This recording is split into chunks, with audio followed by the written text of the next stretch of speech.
Assalamualaikum warahmatullahi wabarakatuh. Sampurasun.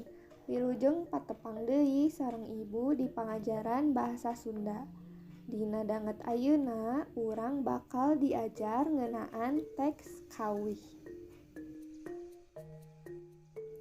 Kawih Sunda ngandung harti hiji rakitan basa anu ditulis ku para bujangga atawa seniman anu ngabogaan birama nu tetep. Kawih kaasup kana puisi Sunda nu eusina teu ngawangun carita. Ieu aya salah sahiji conto kawih ciptaan Mang Koko anu jejerna Tanah Sunda. Pek ku hidep regepkeun.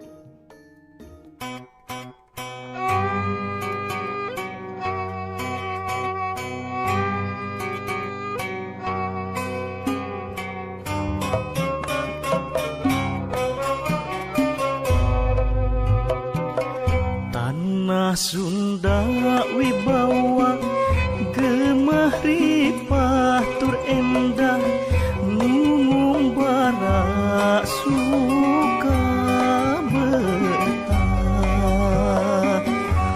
Urang Sunda sawawa sing toeng saperceka nyangga dharma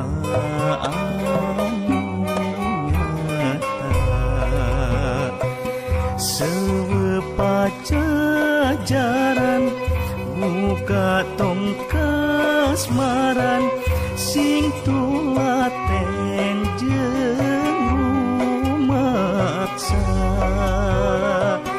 biara pangkaya memang sawajibna geten titen rumawat tanah pusaka.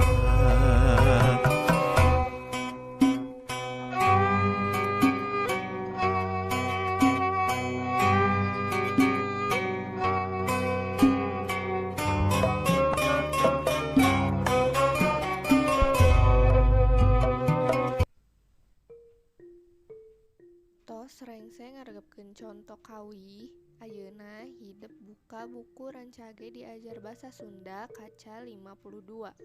Di kaca 52 aya teks kawih priangan.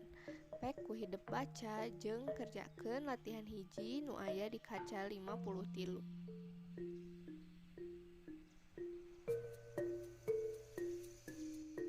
Alhamdulillah pangajaran ngeunaan teks kawih parantos rengse. Hatur nuhun. Wassalamualaikum warahmatullahi wabarakatuh.